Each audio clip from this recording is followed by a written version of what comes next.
मानसि मोजां जानोबा गावखौ सासे मोजां मानसि महरै दानो थाखाय जोंनो मा नांगौ जोंनि रोंगौथिखौ दिन्थिनो थाखाय जोंनो मोनसे प्लेटफर्म नांगौ जोंनो जायगा नांगौ जाय जायगाखौ जों जुदि गामिनिफ्रायनो जुदि जोङो मोनलाङोबा अब्ला जों मा खालामनो हागोन गावनि लाजिनायखौ गावनि जि गोसोनि गिनाय बानायखौ नागारनानै जोङो जेननाय देरहानायखौ लानानैब्लाबो बेफोरबायदि आयदायाव जों जुदि बाहागो लायोब्लाथाय अब्ला जोंनि गोसोआव मोनसे साहस फैयो आरो बे साहसा जोंनि जिउनि थांखिनि दावगानायाव जोबोद माने इम्परटेन्ट जोबोद गोनांथि मानो होनबाथाय जोंनि गोसोआ जुदि साहस गैयाबा जोंनि गोसोआ जुदि लोरबां जायोब्ला जोङो मोनबो खामानिखौनो जिउनि दावगालांनाय खामानियाव जोङो मावनो जों हानाय नङा बेनि थाखायनो जोङो सासे मोजां फरायसा जानो गोनां जायोब्लाबो जोंनि गोसोआ मा जानांगोन साहसि जानांगोन जोङो थुलुंगाखां जानांगोन साहस लानायनि गेजेरजों जोङो दावगानो जोङो सोलोंनांगोन जेब्ला बेयाव जों दहाय नुबाय HSC बा HS आनजादाव मोजां नम्बर लानानै जेनेबा पास जाबाय पास जानाय लोगो लोगोनो दा बिसोरो बबेबा कलेजाव एडमिसन लागोन बे एडमिसन लानो थांनायाव बा गोदान कलेजाव थांनायाव बिसोर बे कलेजनि बारहावाखौ माने गुदुं गुसु जेबो मिथिया मानो होनबा बिभिन्न जायगानिफ्राय गोबां लोगोफोर फैगोन गोबां लोगो मोनगोन अब्ला बे लोगो मोननाया बिसोर गावसोरनि गोसोखौ माबायदि हमथानांगोन गावसोरनि गोसोखौ माबायदि हमथानानै बिसोर फरायनो नाजानांगोन बेखौ बिसोर मा खालामनांगोन गिबियावनो साननानै लाग्रोनांगोन आरो जेब्लाबो फरायसाफोरनि गोसोआव जानांगोन आं बे कलेजाव मानो एडमिसन लाखो आंनि थांखिया मा आं मानो थाखाय बे कलेजाव फैदों बा आंनि थांखिया मा बे बाथ्राखौ जों जेब्लाबो साननो रोंनांगोन आरो जाय फरायसाया बे बाथ्राखौ गिबि कलेजाव थांजेननायनिफ्रायनो साननो रोंगोन अब्लाथाय बे फरायसाया मालाबाबो बेयो जिउनि थांखियाव फेलें जानाय नङा मानो होनबा जों जेब्लाबो सासे मोजां मानसि जानो गोनांब्ला बा जौगासार मानसि जानो गोनांब्ला जोङो गावखौ सिनायहोना लानांगोन गावनाव मा उइकनेस दं गावनाव मा दुर्बलता दं बेफोरखौ जों मा खालामनांगोन मिन्थिनानै लानांगोन आरो आं मानि थाखाय बे फरायसालिमायाव एडमिसन लादों आंनि थांखिया मा आंखौ आंनि बिमा बिफाया एसेबां खस्थ' खालामनानै बे फरायसालिमायाव बे एडमिसन लानानै आंखौ फरायनो होदों बे बाथ्राखौ जों मा खालामनांगोन साननो रोंनांगोन आरो साननो रोङोब्लासो जों मा खालामनांगोन गावनि थांखियाव जोङो जौगानो हागोन बेखायनो जों मालाबा मा जायो गोबां बिमा बिफाफोरा गोबां खस्थ' खालामनानै गावनि गथ'फोरखौ लेखा फोरोंनो थाखाय गुबुन जायगायाव दोनहरनानै बिसोर मा जायो खुला जागा मोनहैनायनि उनाव गावबा गावनि फरायनायखौ बिसोर मा खालामो माने बावलांनानै जोङो मोजां नम्बर लानानै पास जानाय स्टुडेन्टफोरखौबो जोङो मा खालामनायखौ नुनो मोनो गाज्रि जाहैनायखौ जोङो नुनो मोनो अब्लाथाय बेफोरबायदि मोजां फरायसुलिफोरा एसेबां मोजां पास जानानै जुदि कलेजाव थांनानै डिग्री फरायनाय समाव जुदि आन्दायनानै थायोब्ला अब्ला बेयो जोंनि थाखाय जोबोद माने दुखुनांथाव मानो होनबाथाय जोङो सासे मोजां मानसि जानो थाखाय जोंनो गोबां सम नांगौ नाथाय सासे गाज्रि मानसि जानो थाखाय जोंनो 1 सेकेन्ड बा 1 मिनिटबो नाङा बेनि थाखायनो जोंनि बिमा बिफानि खस्थ' खालामनायाबो माने मा खालामनाय जायो दैयाव थांनाय जायो बेखायनो आङो बेयाव HSC आनजादाव पास जानाय आरो मेट्रिक आनजादाव पास जानाय फरायसुलिफोरखौ बेखौनो खावलायनो लुगैयोदि जायखिजाया कलेजावनो एडमिसन लानानै फरायथों मानो प्राइभेटआनो जा बा सरकारि फरायसालिमायानो जा जेरावबो फराया मानो गावनि थांखिखौ गोसो होसारनानै मोजाङै फरायनानै मोनसे थांखि लानानै जाहाथे गावनि नाजानायनि गेजेरजों सासे माने मानसि जानो नाजायो आरो मानो होनबा दानि जुगाव जोंफोरनो अकल साख्रिनि थाखायल' जोंनो मा नाङा सोलोंथाइखौ नाङा मानोबा जोंनो थांना थानो थाखायबो दानि टेक्न'लजिनि मुगायाव जोंनो सोलोंथाइखौ नांगौ बिनि थाखायनो जों मा खालामनांगोन सासे फरायसाया गावनि बानाय गावनि गोसोखौ हमथानो नांगोन गाव मायबा जुदि बायोबा बे बानायखौ बियो ज्राब गारनो नांगोन गोसोखौ हमथानानै गावनि खामानिखौ बियो मावनो सोलोंनांगोन दिनै फराया गाबोन फरायगोन होननानै बे जुदि थालांबाय थायोबा बियो मा जागोन गावनो मा नांगोन आन्दायनांगोन बेखायनो सासे मोजां फरायसा जानो गोनांब्ला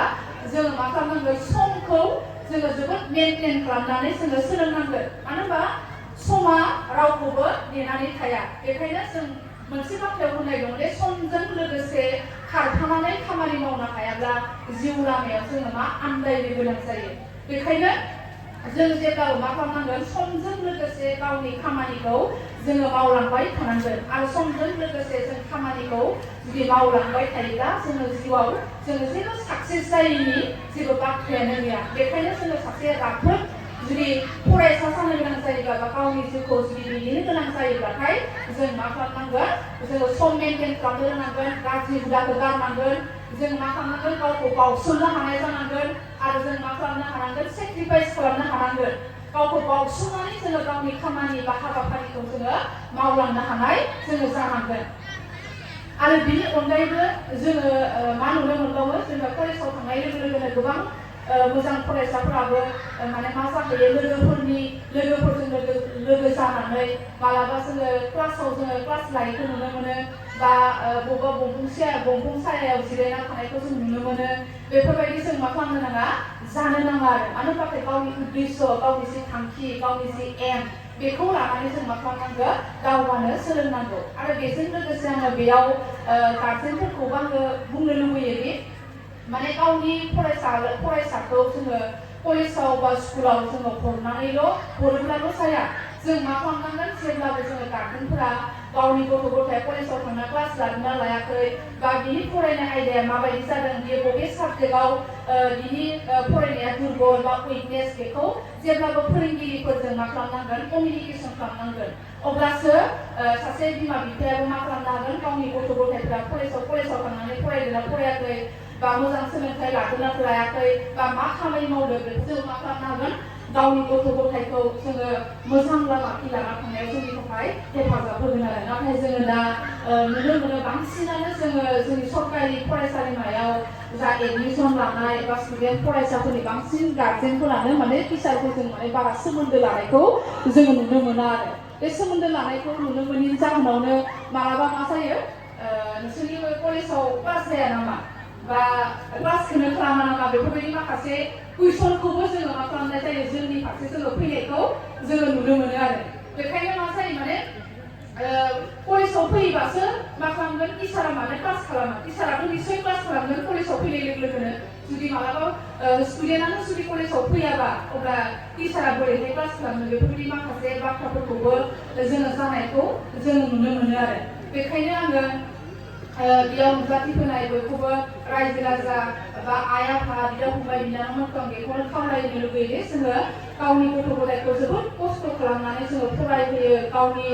जिउखौ दुखु खस्थ'नि गेजेरजों दोननानैब्लाबो जोङो गावनि गथ'फोरखौ जोङो फरायनो स्कुल फरायसालियाव जों एगारहरो जाहाथे मोजाङै फरायहोनो हायो आरो फरायसाफोराबो जाहाथे बिमा बिफानि खस्थ'खौ बुजियो बा दुखुखौ बुजियो माने जोंनि बिमा बिफाया जोंखौ एसेबां खस्थ' खालामनानै जोंखौ फरायनो दोनहरदों अब्लाथाय जोंनि थांखिया मा जानांगोन जोंबो मोजां मानसि जानानै जोंनि बिमा बिफानि जि खस्थ' खालामनाय बे खस्थ' खालामनायखौ जोङो मा खालामनांगोन बिसोरो होफिननो हानांगोन बिमा बिफाया जेब्लाबो मा लुबैयो गथ' गथायनिफ्राय मोजां जानाय बा आंनि फिसाया सासे मोजां मानसि जानानै फैनो हायोब्ला अब्ला बेवहायनो बिमा बिफाया मा जायो गोजोननाय थायो अब्ला बेखायनो बिमा बिफाया उन्दैनिफ्राय एसेबां खस्थ' खालामनानै जोंखौ जोंनि थांखि साननाय हनायखौ जुदि जाफुंहोनायाव मदद खालामनो हायोब्ला अब्ला जोंबो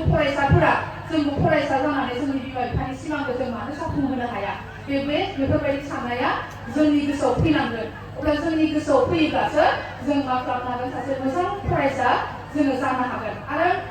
फरायसा जानायजों लोगोसे जोङो मा खालामनो हानांगोन मोजां फरायसा जानायजों लोगोसे जोंफोरो उन्दैखौ गेदेरखौ जोङो मान सनमान खालामनोबो रोंनांगोन जोङो गियानखौबो जोङो सोलोंनानै जों लानांगोन अकल जोंनियाव इडुकेसन थाबाल' जाया सोलोंथाइ थाबाल' जाया माने सोलोंथाइजों लोगोसे जोंनो मा नांगोन गियानबो नांगोन आरो जों मोजाङै गियानखौ जुदि जों आरजिनानै जों लानो हायोब्ला अब्ला जों सासे मोजां मानसि जोङो जानो हागोन आरो बेखायनो आङो बे बैसागो फोरबो बिदाय फोरबो फालिथायाव आङो बेखिनिखौनो बाथ्राखौनो आङो बुंनानै आंनि बिबुंथिखौ फोजोबनो लाबाय मानो होनबा गोबां 12 बाजिनिफ्रायनो रायजो राजाया गोबां खस्थ' खालामनानै बेयाव माने जुथुमनानै जिरायनानै दं जोबोद खस्थ'नि गेजेरजोंब्लाबो गरमनि गेजेरजोंब्लाबो लेंहरनानै लाबोजानाय आलासिफोरनि बिबुंथिफोरखौ मोजाङैनो खोनासंदों आरो दहाय थांनाय गासै बिबुंथिगिरिफ्रा जिखिनि बाथ्रा बुंनानै थांबाय बे बाथ्रा बुंनानै थांनायखौ जाहाथे मोजाङै गोसोआव लानानै गावबा गावनि गथ' गथायफोरखौ जोङो मोजां खालामनो नाजायो आरो जायफोर फरायसा फरायसुलिफ्रा मोजां नम्बर लानानै पास जादों बे पास जानायफ्रा गोदानै एडमिसन लानानै कलेजाव जाहाथे गावनि जिउनि थांखिखौ जाफुंसार होनो नाजायो आं बेखौनो बेखिनिखौनो खावलायनाय थाबाय मानो होनबाथाय जोंफोरनाव मोनसे बाथ्रा फैयो जोङो बिफांखौ गायोब्ला जोङो मा खालामनो नांगोन जोथोनबो लानो रोंनांगोन बिफांखौ गायनानै जुदि दोनोब्ला बे बिफांखौ जोथोन लायाब्लाथाय बिफाङा देराबो जानो हागौ बा रानज्रिंनानै थैलांनोबो हागौ बेखायनो जों मा खालामनांगोन फरायसाफोरखौ जोङो जोथोन लानाय बिसोरनि नांगौ खामानि जिखिनि नांगौ बेखौ बिबाना जोंनि बिमा बिफायाबो लानांगोन आरो फरायसाफोराबो मा जानांगोन गावसोर गोसो होनानै फरायनांगोन आरो गावसोरना गोसो होना फरायनानै गावनि जि थांखि गावनि जि लक्ष्य बेखौ जों मा खालामनांगोन सिगाङाव लालांनानै गासैबो खस्थ' बा दुखु दाहाखौ नेवसिनानैब्लाबो जोङो गावनि थांखियाव जाफुंहोनो नाजानाय जोंनि बे थांखि एमखौ लानानै जोङो दावगालांनो नाजानांगोन आरो बेखिनिखौनो बुंनानै आंनि बिबुंथिखौ फोजोबनाय जाबाय गोजोन्थों।